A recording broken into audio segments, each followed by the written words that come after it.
حضرت علی رضی اللہ تعالیٰ عنہ نے فرمایا، کالا اور بدصورت بچہ کس گھر میں پیدا ہوتا ہے؟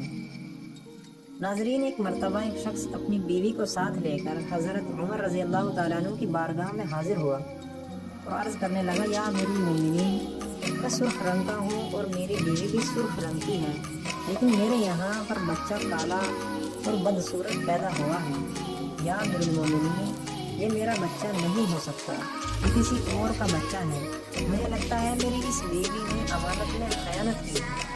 تو یہ سن کر اس کی بیوی زار و قطار رونے لگی، روتے روتے کہنے لگی، یا امیر المومنین، میں نے کبھی بھی خیانت نہیں کی ہے، یہ بچہ میرا کسی شوہر کا ہے، میں نے اس کے ساتھ ہمیشہ وفاداری کی ہے۔ مگر دوسری طرف شوہر اپنی بیوی سے بہت زیادہ خفا تھا، اس کے دل میں بیوی کے لیے نفرت آ چکی تھی۔ اس لیے سن کر وہ شخص کہنے لگا، یا امیر المومنین، میری یہ بیوی جھوٹ بول رہی ہے،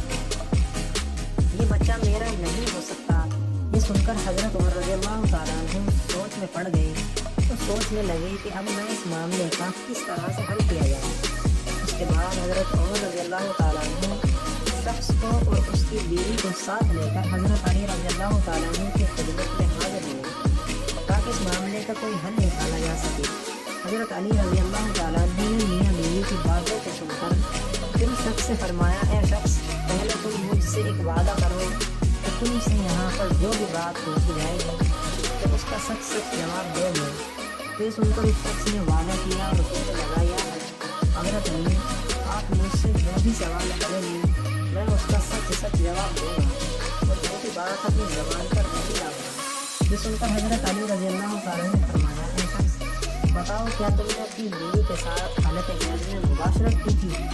یہ سن کر وہ شخص تھوڑی دیر تو خاموش رہا، پھر کہنے لگا، ہاں حضرت علی رضی اللہ تعالیٰ عنہ، میں نے اپنی بیوی کے ساتھ اس حالت میں مباشرت کی تھی جب وہ حالت حیض میں تھی۔ اتنا سنتے ہی حضرت علی رضی اللہ تعالیٰ نے فرمایا،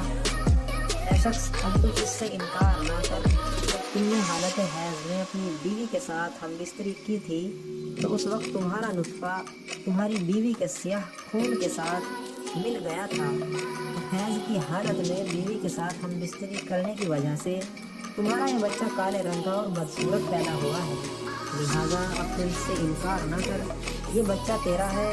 تو اسے قبول کر لے اور اپنی اس بیوی پر جھوٹی تہمت نہ لگا۔ اے شخص، یاد رکھ، حیض کی حالت میں بیوی کے ساتھ صحبت کرنا حرام ہے اور سخت گناہ ہے، اور جو کوئی اس بات کو جانتے ہوئے بھی حیض کی حالت میں اپنی بیوی کے ساتھ بستری کرتا ہے، اللہ پاک ایسے شخص کو پسند نہیں فرماتا اور ایسے شخص کو زندگی تباہ اور بربادی بھی مل جاتی ہے۔ حدیث پاک میں آیا ہے کہ حیض کے دنوں میں اپنی عورتوں سے دور رہو اور ان سے نزدیکیاں نہ کرو جب تک کہ وہ پاک اور صاف نہ ہو جائیں۔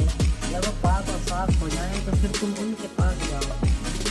اس کی تفسیر میں اللہ کے پیارے نبی صلی اللہ علیہ وسلم نے ارشاد فرمایا کہ حیض کے دنوں میں تم اپنی بیوی کے ساتھ صحبت نہ کرو، باقی کے معاملات کرو، یعنی ان دنوں میں تم اپنی بیویوں سے نفرت نہ کرو۔ اس لیے ناظرین، یاد رکھیں، حیض کی حالت میں بیوی کے ساتھ ہم بستری کرنا حرام ہے، چاہے شادی کی پہلی رات کی کیوں نہ ہو۔ اور اگر کوئی شخص اس بات سے انکار کرے گا اور اپنی بیوی کے ساتھ حیض کی حالت